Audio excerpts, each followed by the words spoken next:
నమస్తే BCC news కి స్వాగతం. నా పేరు విజయ. నేటి ముఖ్యాంశాలు. ఎమ్మిగనూరులో బంద్ ప్రశాంతం. ప్రాణాలు అర్పించిన ఎస్సీ వర్గీకరణ అడ్డుకుంటాం.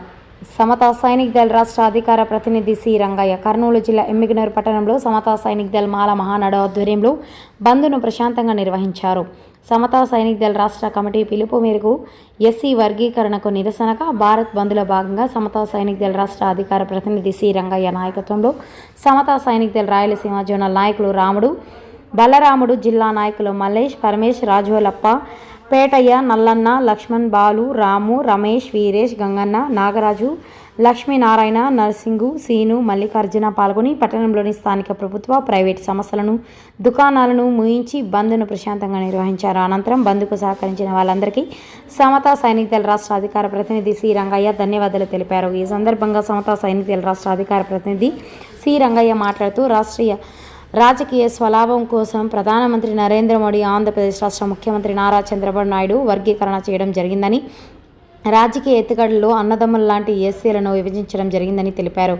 ఎలా ఎస్సీ వర్గీయులు 59 ఉపకులాలు వారి స్వలాభం కోసం విభజించి పాలిస్తున్నారని తెలిపారు. వర్గీకరణ వ్యతిరేకం కోసం మాల మహానాడు నాయకులు ప్రాణాలైనా అర్పిస్తామని తెలిపారు. గతంలో సుప్రీంకోర్టు ఉషా మొహరం కమిషన్ ద్వారా తీర్పు ఇవ్వడం జరిగిందని తెలిపారు. ప్రధానమంత్రి నరేంద్ర మోడీ రాజకీయ స్వలాభం కోసమే వర్గీకరణ చేయడం జరిగిందని, ఇలాంటి వర్గీకరణను సుప్రీంకోర్టు తీర్పు ఇవ్వడం సిగ్గుచేటని, ఇలాంటి తీర్పు వల్ల ప్రజలు సుప్రీంకోర్టు మీద ఉన్న నమ్మకం పోతుందని సూచించారు.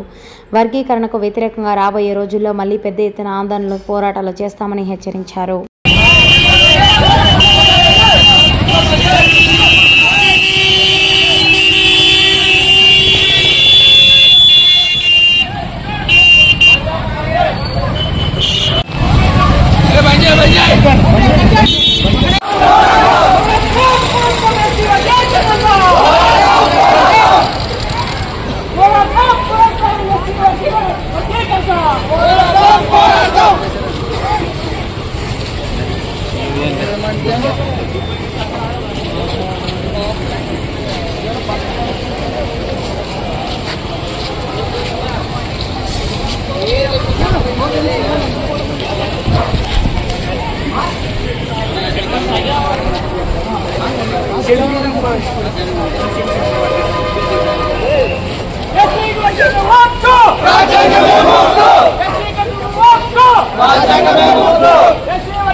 రాజ్యాంగమే వ్యతిరేకంగా పోరాడదాం పోరాడదాం ఎస్సీ వర్గీకరణ వ్యతిరేకంగా పోరాడదాం పోరాడదాం పోరాడదాం ఎస్సీ వర్గీకరణ వ్యతిరేకంగా పోరాడదాం పోరాడదాం వర్గీకరణ వద్దు వర్గీకరణ వద్దు రాజ్యాంగమే వద్దు వర్గీకరణ వద్దు రాజ్యాంగమే వద్దు వర్గీకరణ వద్దు రాజ్యాంగమే వద్దు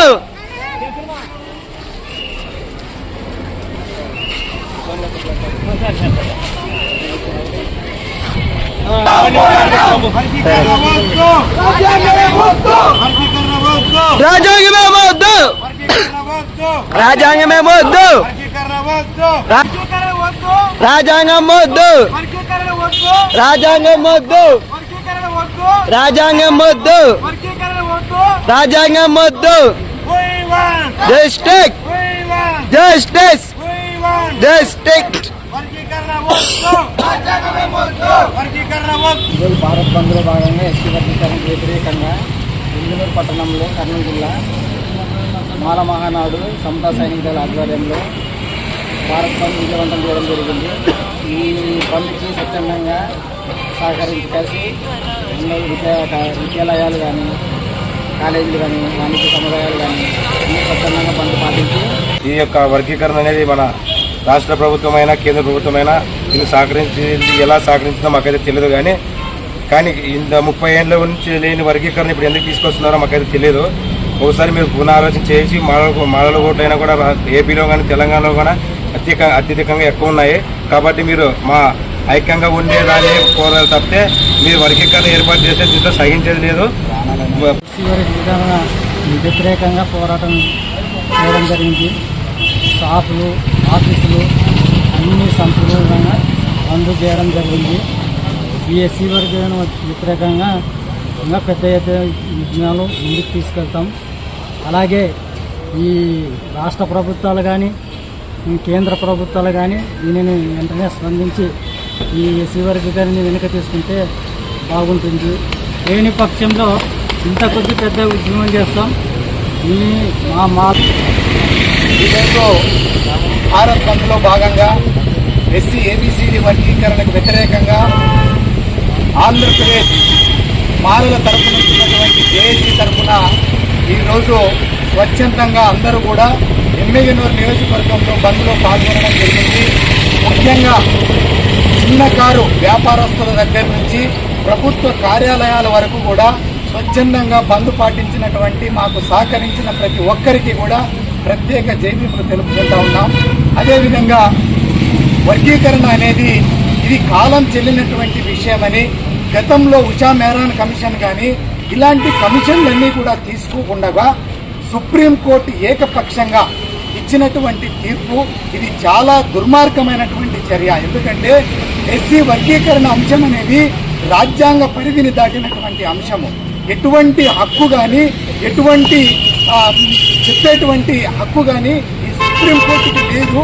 మరి అలాంటిది ఏకపక్షంగా మాదిగలకి వర్గీకరణ ఏబిసిడి చేసుకోవచ్చని చెప్పడం అనేది చాలా దుర్మార్గమైన చర్యగా మాలలందరూ కూడా భావిస్తూ ఉన్నాం. ఈరోజు ఏబిసిడి వర్గీకరణ అనేది భారతదేశంలో ఎస్సీ ఎస్టీ బీసీ మైనారిటీలందరి యొక్క రిజర్వేషన్లని తీసివేయాలనేటువంటి ఆలోచనతో కేంద్ర ప్రభుత్వం కదులుతా ఉంది. ఇది గుర్తుపెట్టుకోవాల్సిన విషయం. కేంద్ర ప్రభుత్వానికి రోజులు దగ్గర పడినాయి. మాలల పంతం పట్టుకుంటే వారు ఎవ్వరిని వదిలే సమస్యనే లేదు. దందా కృష్ణ కూడా చెప్తా ఉన్నాం, ఇది అంతం కాదు, ఆరంభం. ఈరోజు 2 రాష్ట్రాలలో మాత్రమే వర్గీకరణ అని చెప్పుకుంటున్నారు. ఈరోజు యావత్ భారతదేశంలో అందరూ కూడా మాలలు రోడ్ల మీద వచ్చారు, స్వచ్ఛందంగా బంద్ పాటించారు. ఇది అంతం కాదు, ఆరంభం అనేది గుర్తుపెట్టుకోవాలి. అంతేకాకుండా సుప్రీంకోర్టుని సూటిగా 2 ప్రశ్నలు వేస్తా ఉన్నాం. ఈ రోజు ఇచ్చినటువంటి 15% రిజర్వేషన్లలో ఏ రాష్ట్రం ఖచ్చితంగా 15% ఇంప్లిమెంట్ చేస్తున్న రాష్ట్రం ఏది? ఇది గుర్తించాలి. ఉన్నటువంటి